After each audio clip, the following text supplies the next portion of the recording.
Part 1. Homo sapiens conquers the world.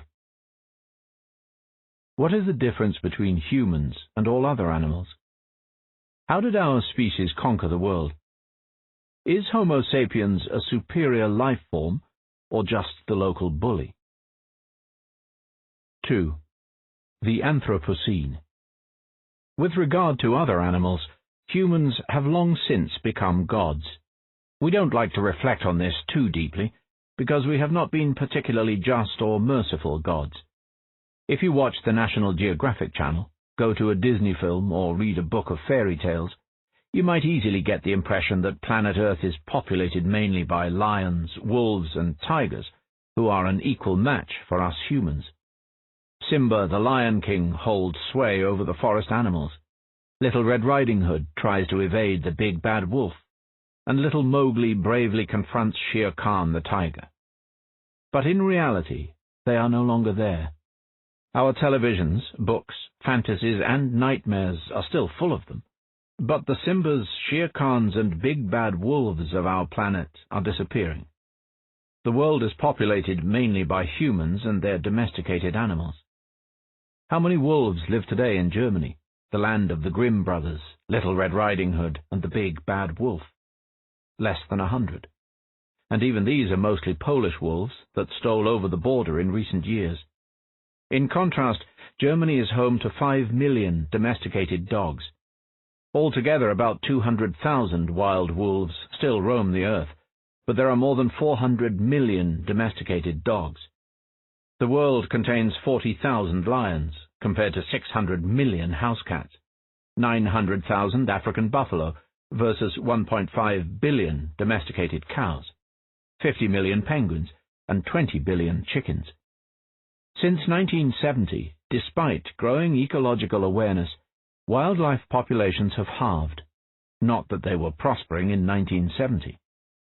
In 1980, there were 2 billion wild birds in Europe. In 2009, only 1.6 billion were left. In the same year, Europeans raised 1.9 billion chickens for meat and eggs. At present, more than 90% of the large animals of the world, that is, those weighing more than a few kilograms, are either humans or domesticated animals. Scientists divide the history of our planet into epochs such as the Pleistocene, the Pliocene, and the Miocene. Officially, we live in the Holocene epoch. Yet it may be better to call the last 70,000 years the Anthropocene epoch, the epoch of humanity. For during these millennia, Homo sapiens became the single most important agent of change in the global ecology. This is an unprecedented phenomenon. Since the appearance of life, about 4 billion years ago, never has a single species changed the global ecology all by itself. Though there had been no lack of ecological revolutions and mass extinction events, these were not caused by the actions of a particular lizard, bat, or fungus. Rather, they were caused by the workings of mighty natural forces such as climate change, tectonic plate movement, volcanic eruptions, and asteroid collisions. Some people fear that today we are again in mortal danger of massive volcanic eruptions or colliding asteroids. Hollywood producers make billions out of these anxieties. Yet in reality, the danger is slim. Mass extinctions occur once every many millions of years. Yes, a big asteroid will probably hit our planet sometime in the next 100 million years, but it is very unlikely to happen next Tuesday. Instead of fearing asteroids, we should fear ourselves. For Homo sapiens has rewritten the rules of the game. This single ape species has managed within 70,000 years to change the global ecosystem in radical and unprecedented ways. Our impact is already on a par with that of ice ages and tectonic movements. Within a century, our impact may surpass that of the asteroid that killed off the dinosaurs 65 million years ago.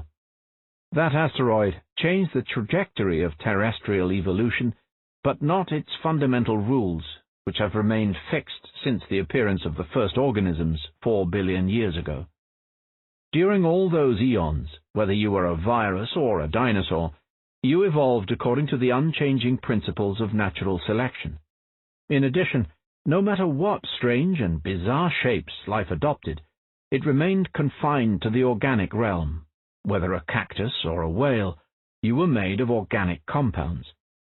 Now, humankind is poised to replace natural selection with intelligent design, and to extend life from the organic realm into the inorganic. Even if we leave aside these future prospects and only look back on the last 70,000 years, it is evident that the Anthropocene has altered the world in unprecedented ways.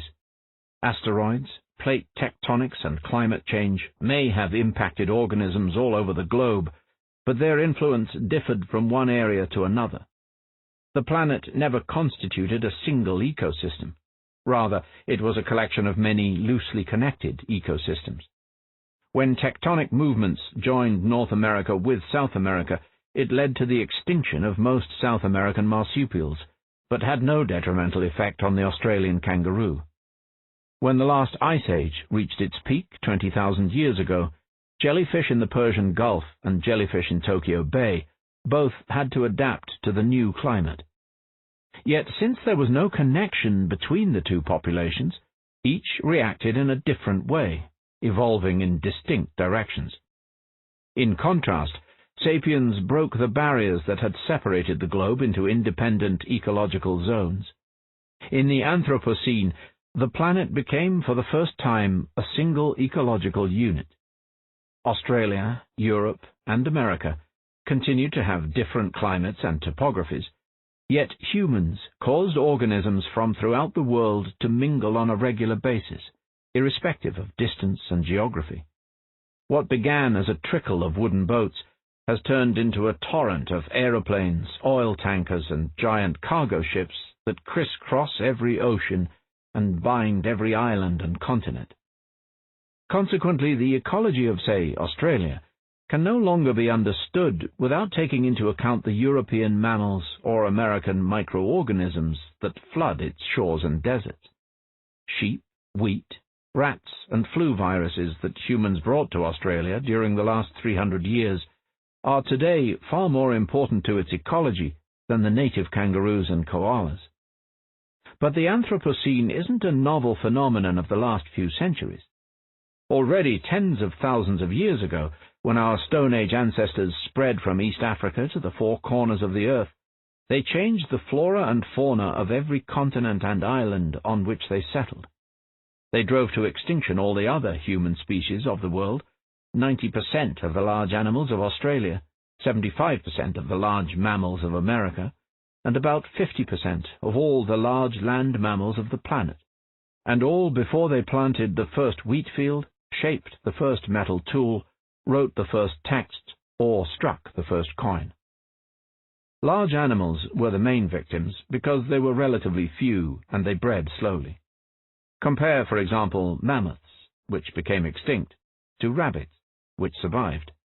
A troop of mammoths numbered no more than a few dozen individuals, and bred at a rate of perhaps just 2 youngsters per year.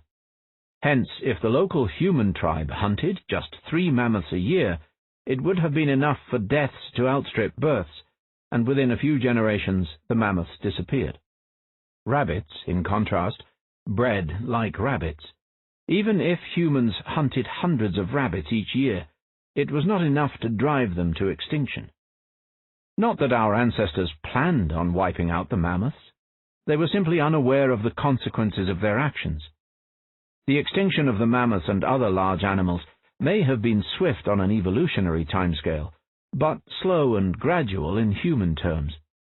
People lived no more than 70 or 80 years, whereas the extinction process took centuries. The ancient sapiens probably failed to notice any connection between the annual mammoth hunt, in which no more than 2 or 3 mammoths were killed, and the disappearance of these furry giants. At most, a nostalgic elder might have told skeptical youngsters that, when I was young, mammoths were much more plentiful than these days, and so were mastodons and giant elks. And, of course, the tribal chiefs were honest, and children respected their elders. The Serpent's Children. Anthropological and archaeological evidence indicates that archaic hunter-gatherers were probably animists. They believed that there was no essential gap separating humans from other animals. The world, that is, the local valley and the surrounding mountain chains, belonged to all its inhabitants, and everyone followed a common set of rules. These rules involved ceaseless negotiation between all concerned beings. People talked with animals, trees, and stones, as well as with fairies, demons, and ghosts. Out of this web of communications emerged the values and norms that were binding on humans, elephants, oak trees, and wraiths alike. The animist worldview still guides some hunter-gatherer communities that have survived into the modern age. One of them is the Nayaka people, who live in the tropical forests of South India. The anthropologist Danny Nave, who studied the Nayaka for several years, reports that when a Nayaka walking in the jungle encounters a dangerous animal such as a tiger, snake, or elephant, he or she might address the animal and say, "You live in the forest. I too live here in the forest. You came here to eat, and I too came here to gather roots and tubers. I didn't come to hurt you." A Nayaka was once killed by a male elephant they called the elephant who always walks alone. The Nayakas refused to help officials from the Indian Forestry Department capture him. They explained to Nave that this elephant used to be very close to another male elephant with whom he always roamed. One day the Forestry Department captured the second elephant, and since then the elephant who always walks alone had become angry and violent. How would you have felt if your spouse had been taken away from you? This is exactly how this elephant felt. These two elephants sometimes separated at night, each walking its own path, but in the morning they always came together again. On that day, the elephant saw his buddy falling, lying down. If two are always together and then you shoot one, how would the other feel? Such an animistic attitude strikes many industrialized people as alien. Most of us automatically see animals as essentially different and inferior. This is because even our most ancient traditions were created thousands of years after the end of the hunter-gatherer era. The Old Testament, for example, was written down in the first millennium BC, and its oldest stories reflect the realities of the second millennium BC. But in the Middle East, the age of the hunter-gatherers ended more than 7,000 years earlier. It is hardly surprising, therefore, that the Bible rejects animistic beliefs, and its only animistic story appears right at the beginning as a dire warning. The Bible is a long book, bursting with miracles, wonders, and marvels. Yet the only time an animal initiates a conversation with a human is when the serpent tempts Eve to eat the forbidden fruit of knowledge. Bilam's donkey also speaks a few words, but she is merely conveying to Bilam a message from God. In the Garden of Eden, Adam and Eve lived as foragers. The expulsion from Eden bears a striking resemblance to the agricultural revolution. Instead of allowing Adam to keep gathering wild fruits, an angry God condemns him to eat bread by the sweat of your brow. It might be no coincidence, then, that biblical animals spoke with humans only in the pre-agricultural era of Eden. What lessons does the Bible draw from the episode? That you shouldn't listen to snakes, and it is generally best to avoid talking with animals and plants. It leads to nothing but disaster. Yet the biblical story has deeper and more ancient layers of meaning. In most Semitic languages, Eve means snake, or even female snake. The name of our ancestral biblical mother hides an archaic animist myth, according to which snakes are not our enemies, but our ancestors. Many animist cultures believed that humans descended from animals, including from snakes and other reptiles. Most Australian Aboriginals believed that the rainbow serpent created the world. The Aranda and Dieri people maintained that their particular tribes originated from primordial lizards or snakes, which were transformed into humans. In fact, modern Westerners too think that they have evolved from reptiles. The brain of each and every one of us is built around a reptilian core, and the structure of our bodies is essentially that of modified reptiles. The authors of the book of Genesis may have preserved a remnant of archaic animist beliefs in Eve's name, but they took great care to conceal all other traces. Genesis says that instead of descending from snakes, humans were divinely created from inanimate matter. The snake is not our progenitor. He seduces us to rebel against our Heavenly Father. While animists saw humans as just another kind of animal, the Bible argues that humans are a unique creation, and any attempt to acknowledge the animal within us denies God's power and authority. Indeed, when modern humans discovered that they actually evolved from reptiles, they rebelled against God and stopped listening to Him, or even believing in His existence. Ancestral needs. The Bible, along with its belief in human distinctiveness, was one of the byproducts of the agricultural revolution, which initiated a new phase in human-animal relations. The advent of farming produced new waves of mass extinctions, but, more importantly, it created a completely new life form on Earth: domesticated animals. Initially, this development was of minor importance, since humans managed to domesticate fewer than 20 species of mammals and birds, compared to the countless thousands of species that remained wild. Yet, with the passing of the centuries, this novel life form became dominant. Today, more than 90% of all large animals are domesticated. Alas, domesticated species paid for their unparalleled collective success with unprecedented individual suffering. Although the animal kingdom has known many types of pain and misery for millions of years, the agricultural revolution generated completely new kinds of suffering that only became worse over time. To the casual observer, domesticated animals may seem much better off than their wild cousins and ancestors. Wild boars spend their days searching for food, water, and shelter, and are constantly threatened by lions, parasites, and floods. Domesticated pigs, in contrast, enjoy food, water, and shelter provided by humans, who also treat their diseases and protect them against predators and natural disasters. True, most pigs sooner or later find themselves in the slaughterhouse. Yet, does that make their fate any worse than the fate of wild boars? Is it better to be devoured by a lion than slaughtered by a man? Are crocodile teeth less deadly than steel blades? What makes the fate of domesticated farm animals particularly harsh is not just the way they die, but above all, the way they live. Two competing factors have shaped the living conditions of farm animals from ancient times to the present day: human desires and animal needs. Thus, humans raise pigs in order to get meat, but if they want a steady supply of meat, they must ensure the long-term survival and reproduction of the pigs. Theoretically, this should have protected the animals from extreme forms of cruelty.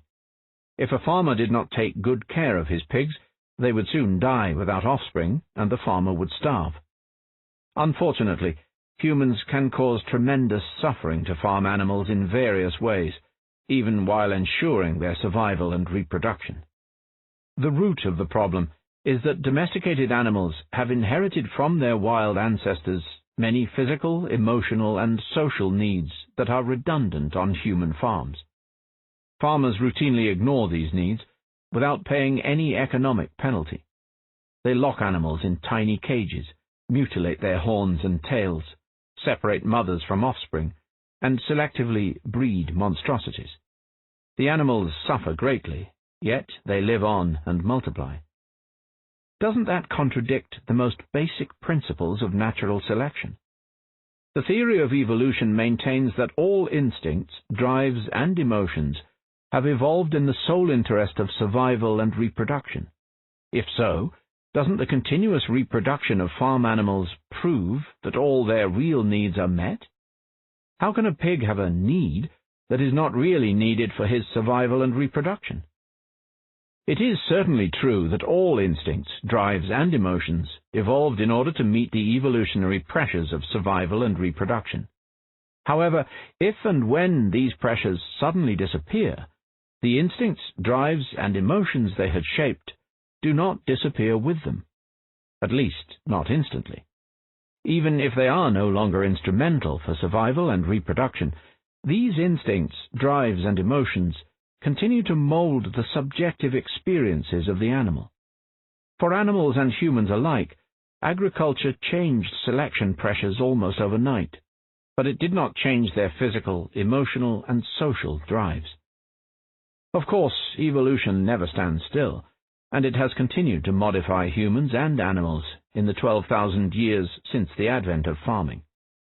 For example, humans in Europe and Western Asia evolved the ability to digest cow's milk, while cows lost their fear of humans, and today produce far more milk than their wild ancestors.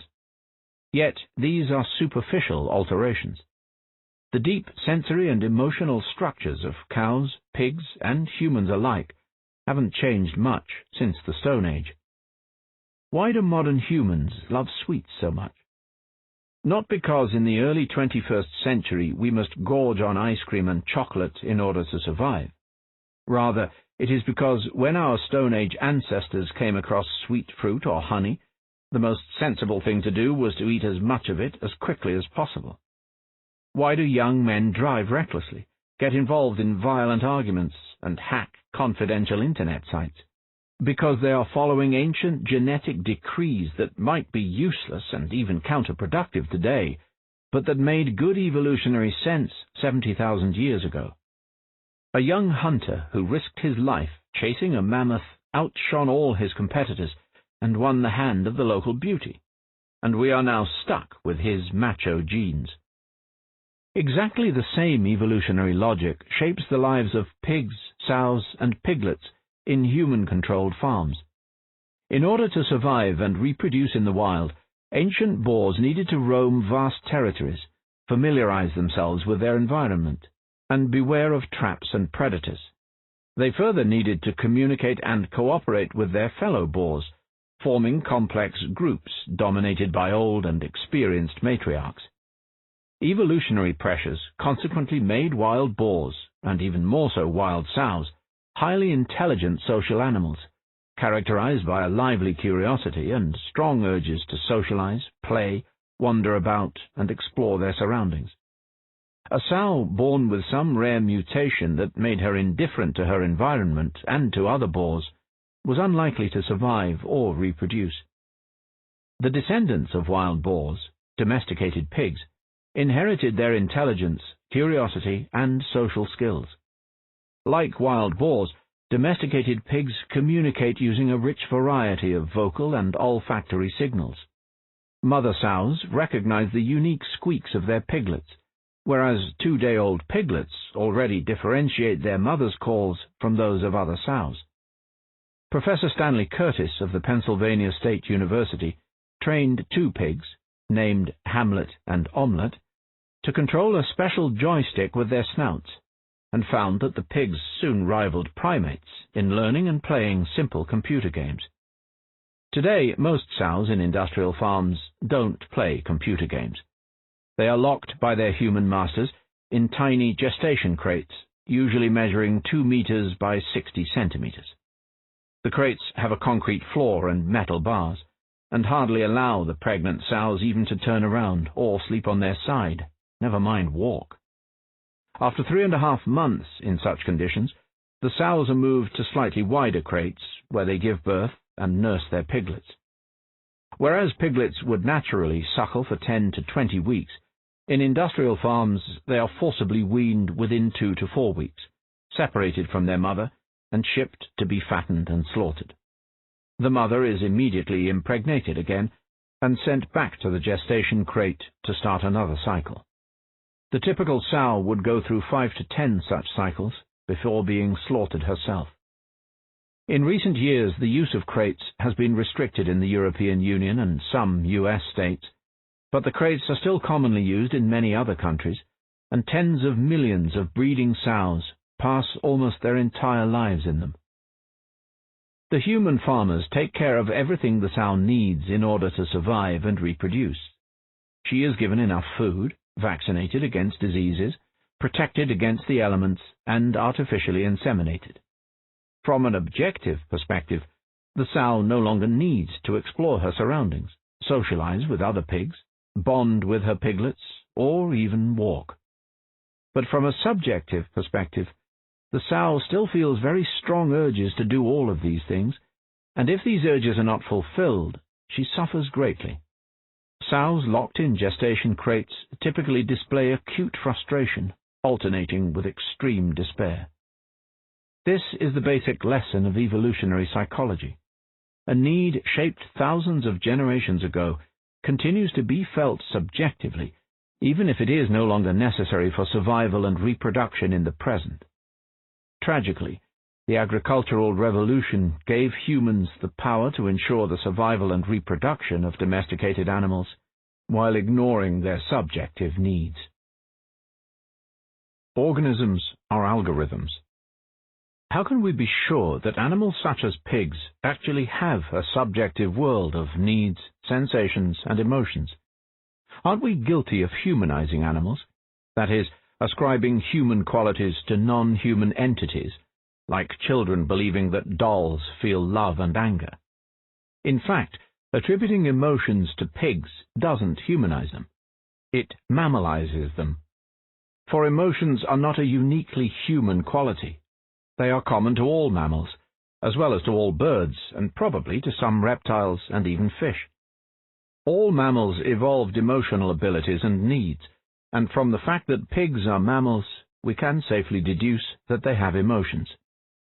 In recent decades, life scientists have demonstrated that emotions are not some mysterious spiritual phenomenon that is useful just for writing poetry and composing symphonies. Rather, emotions are biochemical algorithms that are vital for the survival and reproduction of all mammals. What does this mean? Well, let's begin by explaining what an algorithm is. This is of great importance, not only because this key concept will reappear in many of the following chapters, but also because the 21st century will be dominated by algorithms. Algorithm is arguably the single most important concept in our world. If we want to understand our life and our future, we should make every effort to understand what an algorithm is and how algorithms are connected with emotions. An algorithm is a methodical set of steps that can be used to make calculations, resolve problems, and reach decisions. An algorithm isn't a particular calculation, but the method followed when making the calculation. For example, if you want to calculate the average between two numbers, you can use a simple algorithm. The algorithm says, first step, add the two numbers together. Second step, divide the sum by 2. When you enter the numbers 4 and 8, you get 6. When you enter 117 and 231, you get 174. A more complex example is a cooking recipe. An algorithm for preparing vegetable soup may tell us 1. Heat half a cup of oil in a pot. 2. Finely chop 4 onions. 3. Fry the onion until golden. 4. Cut 3 potatoes into chunks and add to the pot. 5. Slice a cabbage into strips and add to the pot. And so forth. You can follow the same algorithm dozens of times, each time using slightly different vegetables, and therefore getting a slightly different soup. But the algorithm remains the same. A recipe by itself cannot make soup. You need a person to read the recipe and follow the prescribed set of steps. But you can build a machine that embodies this algorithm and follows it automatically. Then you just need to provide the machine with water, electricity, and vegetables, and it will prepare the soup by itself. There aren't many soup machines around, but you are probably familiar with beverage vending machines. Such machines usually have a slot for coins, an opening for cups, and rows of buttons. The first row has buttons for coffee, tea, and cocoa. The second row is marked no sugar, 1 spoon of sugar, 2 spoons of sugar. The third row indicates milk, soya milk, no milk. A man approaches the machine, inserts a coin into the slot, and presses the buttons marked tea, 1 sugar, and milk. The machine kicks into action, following a precise set of steps. It drops a tea bag into a cup, pours boiling water, adds a spoonful of sugar and milk, and ding, a nice cup of tea emerges. This is an algorithm. Over the last few decades, biologists have reached the firm conclusion that the man pressing the buttons and drinking the tea is also an algorithm. A much more complicated algorithm than the vending machine, no doubt, but still an algorithm. Humans are algorithms that produce not cups of tea, but copies of themselves. Like a vending machine which, if you press the right combination of buttons, produces another vending machine. The algorithms controlling vending machines work through mechanical gears and electric circuits. The algorithms controlling humans work through sensations, emotions, and thoughts. And exactly the same kind of algorithms control pigs, baboons, otters, and chickens. Consider, for example, the following survival problem. A baboon spots some bananas hanging on a tree, but also notices a lion lurking nearby. Should the baboon risk his life for those bananas? This boils down to a mathematical problem of calculating probabilities. The probability that the baboon will die of hunger if it does not eat the bananas versus the probability that the lion will catch the baboon. In order to solve this problem, the baboon needs to take into account a lot of data. How far am I from the bananas? How far away is the lion? How fast can I run? How fast can the lion run? Is the lion awake or asleep? Does the lion seem to be hungry or satiated? How many bananas are there? Are they big or small? Green or ripe? In addition to these external data, the baboon must also consider information about conditions within his own body. If he is starving, it makes sense to risk everything for those bananas, no matter the odds. In contrast, if he has just eaten, and the bananas are mere greed, why take any risks at all? In order to weigh and balance all these variables and probabilities, the baboon requires far more complicated algorithms than the ones controlling automatic vending machines. The prize for making correct calculations is correspondingly greater. The prize is the very survival of the baboon. A timid baboon, one whose algorithms overestimate dangers, will starve to death, and the genes that shaped these cowardly algorithms will perish with him. A rash baboon, one whose algorithms underestimate dangers, will fall prey to the lion, and his reckless genes will also fail to make it to the next generation. These algorithms undergo constant quality control by natural selection. Only animals that calculate probabilities correctly leave offspring behind. Yet this is all very abstract. How exactly does a baboon calculate probabilities? He certainly doesn't draw a pencil from behind his ear, a notebook from a back pocket, and start computing running speeds and energy levels with a calculator.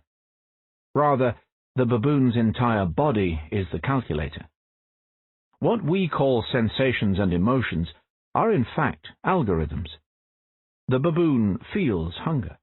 He feels fear and trembling at the sight of the lion, and he feels his mouth watering at the sight of the bananas.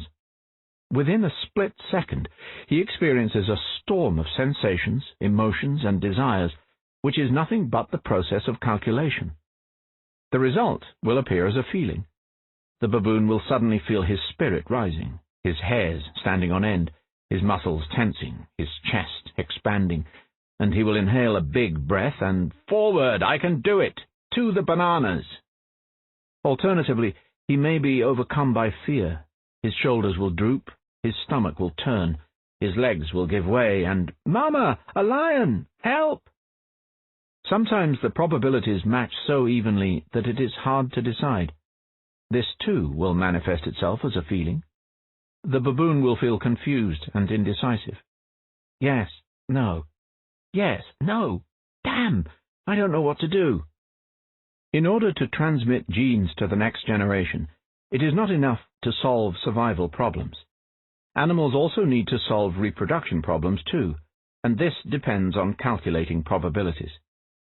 Natural selection evolved passion and disgust as quick algorithms for evaluating reproduction odds.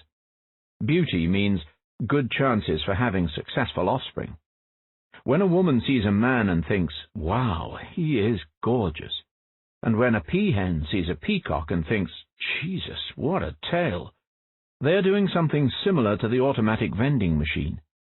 As light reflected from the male's body hits their retinas, extremely powerful algorithms, honed by millions of years of evolution, kick in.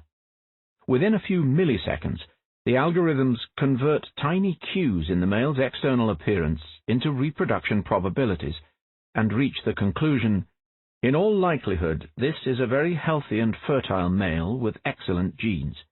If I mate with him, my offspring are also likely to enjoy good health and excellent genes. Of course, this conclusion is not spelled out in words or numbers, but in the fiery itch of sexual attraction. Peahens, and most women, don't make such calculations with pen and paper. They just feel them. Even Nobel laureates in economics make only a tiny fraction of their decisions using pen, paper, and calculator. 99% of our decisions, including the most important life choices concerning spouses, careers, and habitats, are made by the highly refined algorithms we call sensations, emotions, and desires. Because these algorithms control the lives of all mammals and birds, and probably some reptiles and even fish, when humans, baboons, and pigs feel fear, similar neurological processes take place in similar brain areas. It is therefore likely that frightened humans, frightened baboons, and frightened pigs have similar experiences. There are differences too, of course. Pigs don't seem to experience the extremes of compassion and cruelty that characterize Homo sapiens, nor the sense of wonder that overwhelms a human gazing up at the infinitude of a starry sky. It is likely that there are also opposite examples of swinish emotions unfamiliar to humans, but I cannot name any, for obvious reasons. However, one core emotion is apparently shared by all mammals, the mother-infant bond. Indeed, it gives mammals their name. The word mammal comes from the Latin mamma, meaning breast. Mammal mothers love their offspring so much that they allow them to suckle from their body. Mammal youngsters, on their side, feel an overwhelming desire to bond with their mothers and stay near them. In the wild, piglets, calves, and puppies that fail to bond with their mothers rarely survive for long. Until recently, that was true of human children too. Conversely, a sow, cow, or bitch that, due to some rare mutation, does not care about her young, may live a long and comfortable life, but her genes will not pass to the next generation. The same logic is true among giraffes, bats, whales, and porcupines. We can argue about other emotions, but since mammal youngsters cannot survive without motherly care, it is evident that motherly love and a strong mother-infant bond characterize all mammals. It took scientists many years to acknowledge this. Not long ago, psychologists doubted the importance of the emotional bond between parents and children, even among humans. In the first half of the 20th century, and despite the influence of Freudian theories, the dominant behaviorist school argued that relations between parents and children were shaped by material feedback, that children needed mainly food, shelter, and medical care, and that children bonded with their parents simply because the latter provided these material needs. Children who demanded warmth, hugs, and kisses were thought to be spoiled. Childcare experts warned that children who were hugged and kissed by their parents would grow up to be needy, egotistical, and insecure adults. John Watson, a leading childcare authority in the 1920s, sternly advised parents, "Never hug and kiss your children. Never let them sit in your lap. If you must, kiss them once on the forehead when they say good night. Shake hands with them in the morning." The popular magazine Infant Care explained that the secret of raising children is to maintain discipline and to provide the children's material needs according to a strict daily schedule. A 1929 article instructed parents that if an infant cries out for food before the normal feeding time, do not hold him nor rock him to stop his crying, and do not nurse him until the exact hour for the feeding comes. It will not hurt the baby, even the tiny baby, to cry. Only in the 1950s and 1960s did a growing consensus of experts abandon these strict behaviorist theories and acknowledge the central importance of emotional needs. In a series of famous and shockingly cruel experiments, the psychologist Harry Harlow separated infant monkeys from their mothers shortly after birth and isolated them in small cages. When given a choice between a metal dummy mother fitted with a milk bottle and a soft cloth-covered dummy with no milk, the baby monkeys clung to the barren cloth mother for all they were worth. Those baby monkeys knew something that John Watson and the experts of infant care failed to realize. Mammals can't live on food alone. They need emotional bonds too. Millions of years of evolution pre-programmed the monkeys with an overwhelming desire for emotional bonding. Evolution also imprinted them with the assumption that emotional bonds are more likely to be formed with soft, furry things than with hard and metallic objects. This is also why small human children are far more likely to become attached to dolls, blankets, and smelly rags than to cutlery, stones, or wooden blocks. The need for emotional bonds is so strong that Harlow's baby monkeys abandoned the nourishing metal dummy and turned their attention to the only object that seemed capable of answering that need. Alas, the cloth mother never responded to their affection, and the little monkeys consequently suffered from severe psychological and social problems and grew up to be neurotic and asocial adults. Today we look back with incomprehension at early 20th century child-rearing advice. How could experts fail to appreciate that children have emotional needs, and that their mental and physical health depends as much on providing for these needs as on food, shelter, and medicines? Yet, when it comes to other mammals, we keep denying the obvious. Like John Watson and the infant care experts, farmers throughout history took care of the material needs of piglets, calves, and kids, but tended to ignore their emotional needs. Thus, both the meat and dairy industries are based on breaking the most fundamental emotional bond in the mammal kingdom. Farmers get their breeding sows and dairy cows impregnated again and again. Yet the piglets and calves are separated from their mothers shortly after birth, and often pass their days without ever sucking at her teats or feeling the warm touch of her tongue and body. What Harry Harlow did to a few hundred monkeys, the meat and dairy industries are doing to billions of animals every year. The agricultural deal. How did farmers justify their behavior? Whereas hunter-gatherers were seldom aware of the damage they inflicted on the ecosystem, farmers knew perfectly well what they were doing. They knew they were exploiting domesticated animals and subjecting them to human desires and whims. They justified their actions in the name of new theist religions, which mushroomed and spread in the wake of the agricultural revolution. Theist religions maintained that the universe is ruled by a group of great gods, or perhaps by a single capital G god.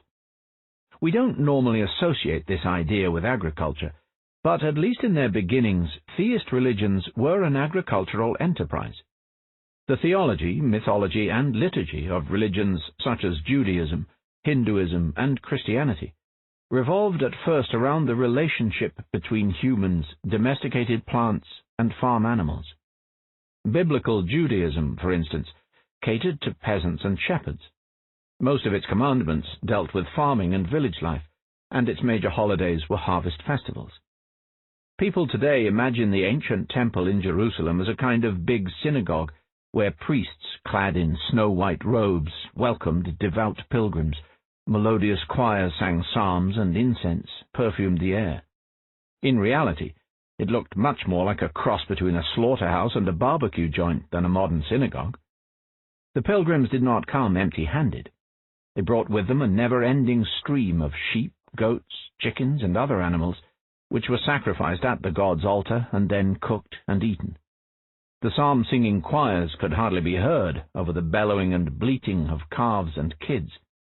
Priests in blood-stained outfits cut the victim's throat, collected the gushing blood in jars, and spilled it over the altar.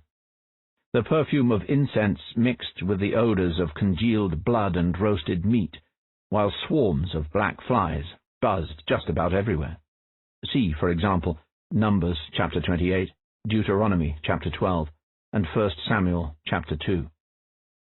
A modern Jewish family that celebrates a holiday by having a barbecue on their front lawn is much closer to the spirit of biblical times than an Orthodox family that spends the time studying scriptures in a synagogue. Theist religions, such as biblical Judaism, justified the agricultural economy through new cosmological myths. Animist religions had previously depicted the universe as a grand Chinese opera with a limitless cast of colorful actors.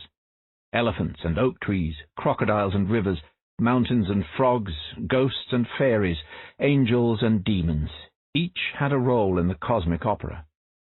Theist religions rewrote the script, turning the universe into a bleak Ibsen drama with just two main characters, man and God. The angels and demons somehow survived the transition, becoming the messengers and servants of the great gods. Yet the rest of the animist cast, all the animals, plants, and other natural phenomena, were transformed into silent decor. True, some animals were considered sacred to this or that god, and many gods had animal features. The Egyptian god Anubis had the head of a jackal, and even Jesus Christ was frequently depicted as a lamb.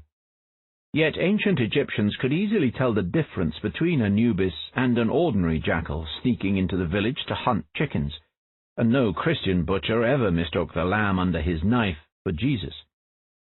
We normally think that theist religions sanctified the great gods. We tend to forget that they sanctified humans too. Hitherto, Homo sapiens had been just one actor in a cast of thousands. In the new theist drama, sapiens became the central hero around whom the entire universe revolved. The gods, meanwhile, were given two related roles to play. Firstly, they explained what is so special about sapiens, and why humans should dominate and exploit all other organisms. Christianity, for example, maintained that humans hold sway over the rest of creation because the Creator charged them with that authority. Moreover, according to Christianity, God gave an eternal soul only to humans. Since the fate of this eternal soul is the point of the whole Christian cosmos, and since animals have no soul, they are mere extras. Humans thus became the apex of creation, while all other organisms were pushed to the sidelines.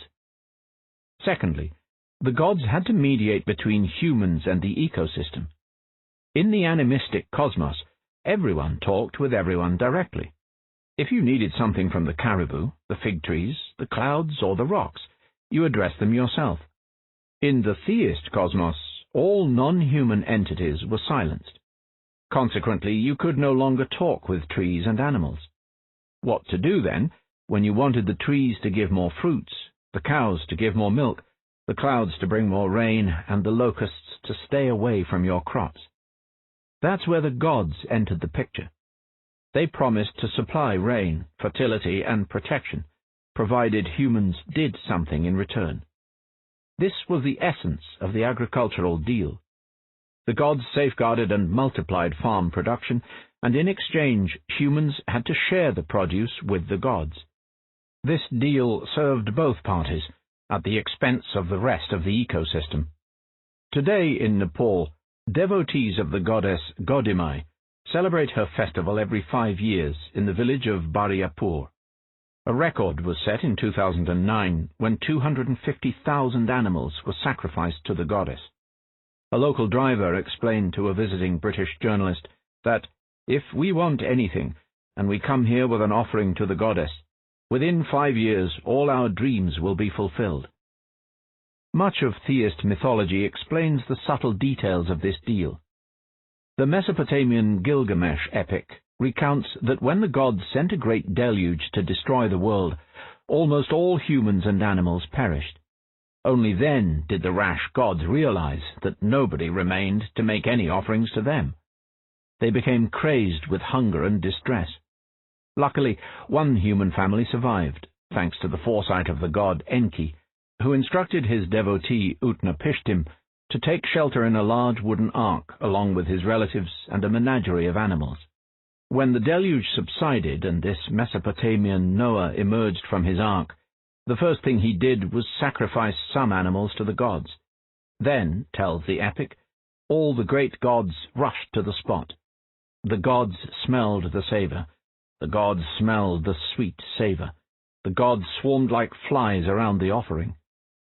The biblical story of the deluge, written more than 1,000 years after the Mesopotamian version, also reports that immediately upon leaving the ark, Noah built an altar to the Lord, and taking some of the clean animals and clean birds, he sacrificed burnt offerings on it.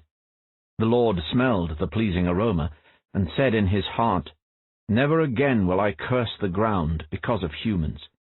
Genesis chapter 8, verses 20 and 21. This deluge story became a founding myth of the agricultural world. It is possible, of course, to give it a modern environmentalist spin. The deluge could teach us that our actions can ruin the entire ecosystem, and humans are divinely charged with protecting the rest of creation. Yet traditional interpretations saw the deluge as proof of human supremacy and animal worthlessness. According to these interpretations, Noah was instructed to save the whole ecosystem in order to protect the common interests of gods and humans rather than the interests of the animals. Non-human organisms have no intrinsic value and exist solely for our sake. After all, when the Lord saw how great the wickedness of the human race had become, he resolved to wipe from the face of the earth the human race I have created, and with them the animals, the birds, and the creatures that move along the ground, for I regret that I have made them.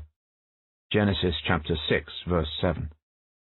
The Bible thinks it is perfectly all right to destroy all animals as punishment for the crimes of Homo sapiens, as if the existence of giraffes, pelicans, and ladybirds has lost all purpose if humans misbehave.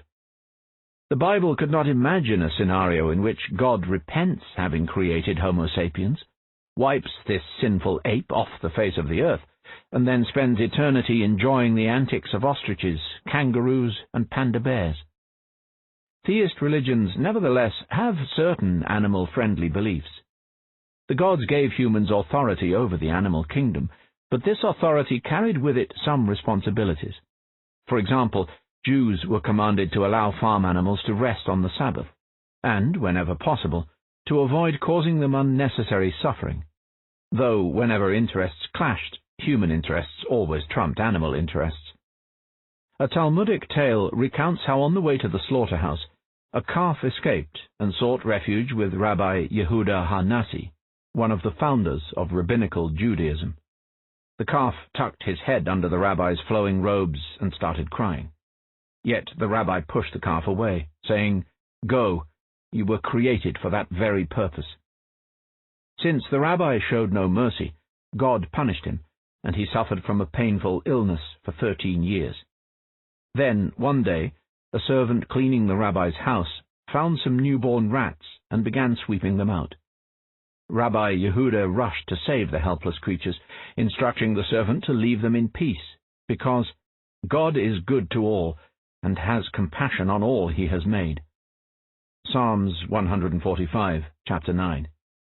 Since the rabbi showed compassion to these rats, God showed compassion to the rabbi, and he was cured of his illness. Other religions, particularly Jainism, Buddhism, and Hinduism, have demonstrated even greater empathy to animals. They emphasize the connection between humans and the rest of the ecosystem, and their foremost ethical commandment has been to avoid killing any living being. Whereas the biblical "thou shalt not kill" covered only humans, the ancient Indian principle of ahimsa, non-violence, extends to every sentient being. Jain monks are particularly careful in this regard. They always cover their mouths with a white cloth, lest they inhale an insect, and whenever they walk, they carry a broom to gently sweep any ant or beetle from their path. Nevertheless, all agricultural religions, Jainism, Buddhism, and Hinduism included, found ways to justify human superiority and the exploitation of animals, if not for meat, than for milk and muscle power. They have all claimed that a natural hierarchy of beings entitles humans to control and use other animals, provided that the humans observe certain restrictions. Hinduism, for example, has sanctified cows and forbidden eating beef, but has also provided the ultimate justification for the dairy industry, alleging that cows are generous creatures and positively yearn to share their milk with humankind. Humans thus committed themselves to an agricultural deal. According to this deal, cosmic forces gave humans command over other animals, on condition that humans fulfilled certain obligations towards the gods, towards nature, and towards the animals themselves. It was easy to believe in the existence of such a cosmic compact because it reflected the daily routine of farming life. Hunter-gatherers had not seen themselves as superior beings because they were seldom aware of their impact on the ecosystem. A typical band numbered in the dozens. It was surrounded by thousands of wild animals, and its survival depended on understanding and respecting the desires of these animals. Foragers had to constantly ask themselves what deer dream about and what lions think. Otherwise they could not hunt the deer nor escape the lions. Farmers, in contrast, lived in a world controlled and shaped by human dreams and thoughts.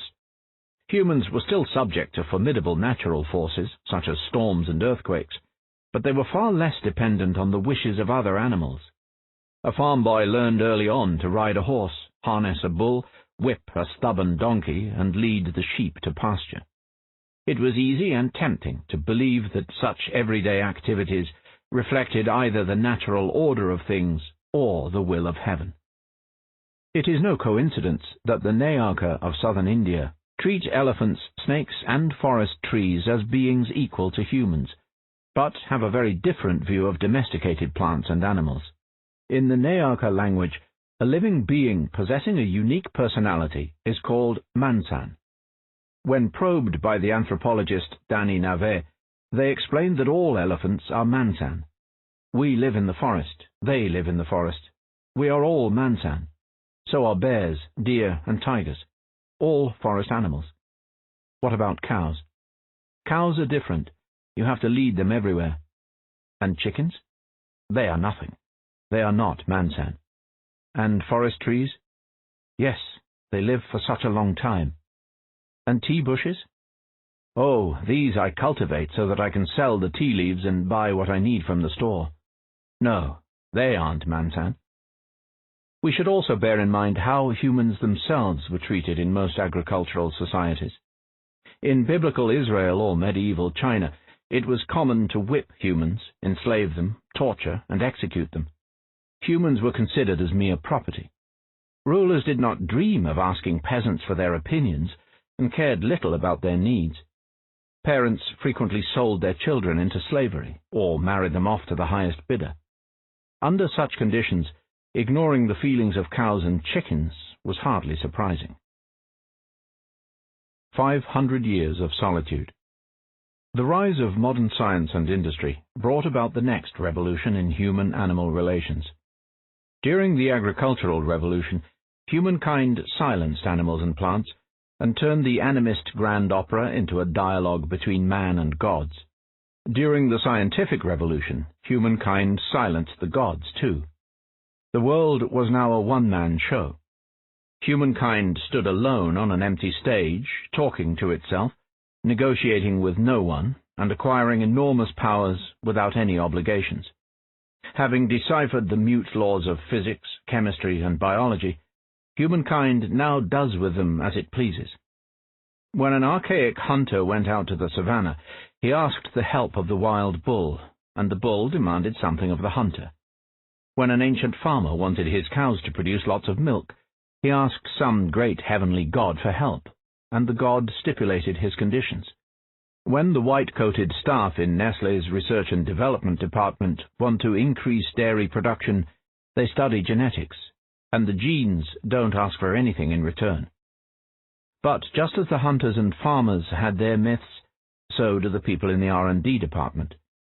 Their most famous myth shamelessly plagiarizes the legend of the Tree of Knowledge and the Garden of Eden, but transports the action to the garden at Woolsthorpe Manor in Lincolnshire.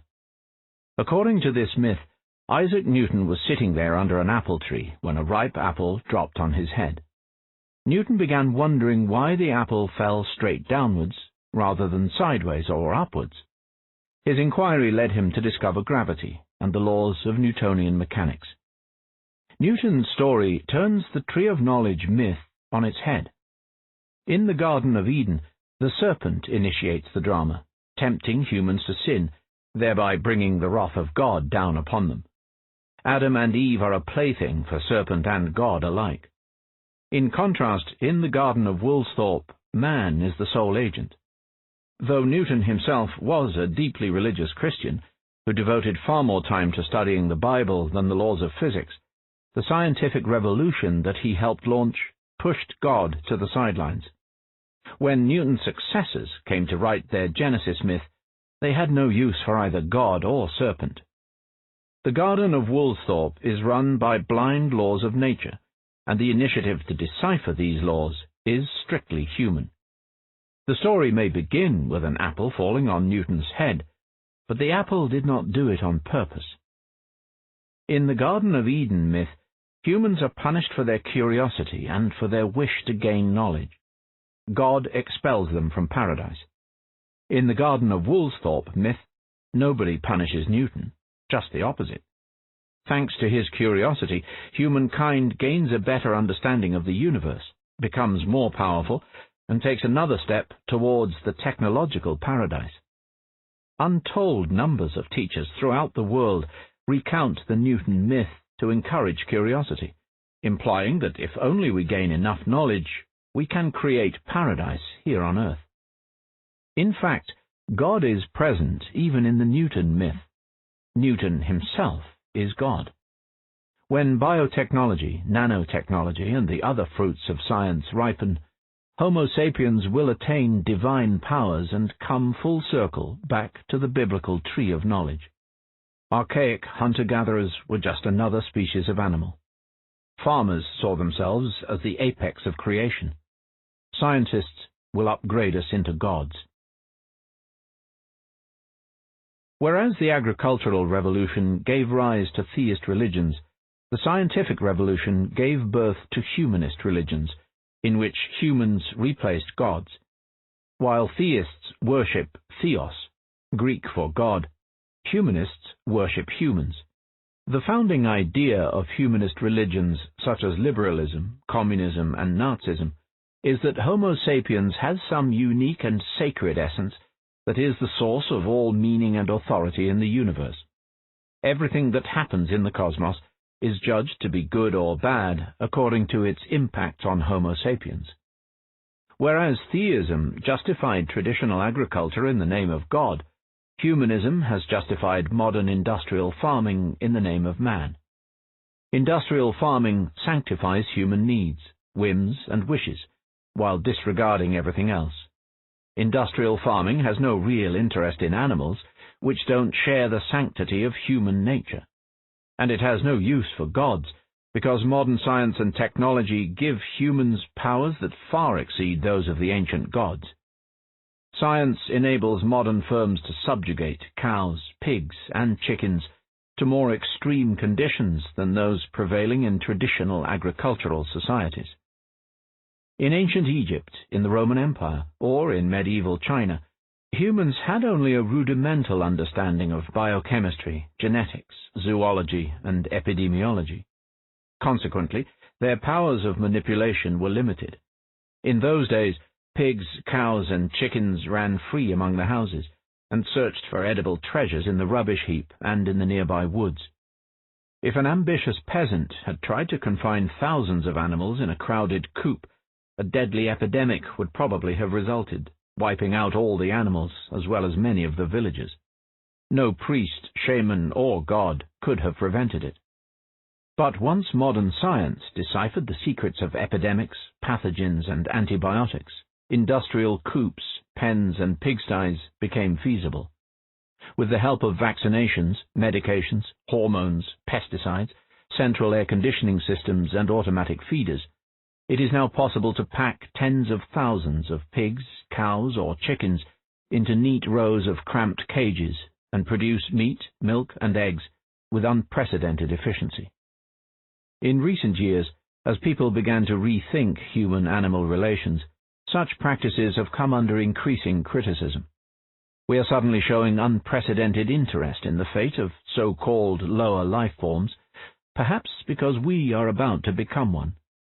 If and when computer programs attain superhuman intelligence and unprecedented power, should we begin valuing these programs more than we value humans? Would it be okay, for example, for an artificial intelligence to exploit humans and even kill them to further its own needs and desires? If it should never be allowed to do that, despite its superior intelligence and power, why is it ethical for humans to exploit and kill pigs?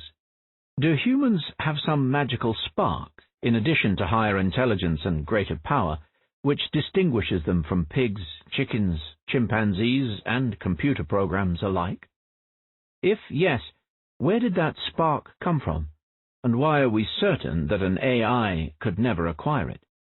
If there is no such spark, would there be any reason to continue assigning special value to human life even after computers surpass humans in intelligence and power? Indeed, what exactly is it about humans that make us so intelligent and powerful in the first place?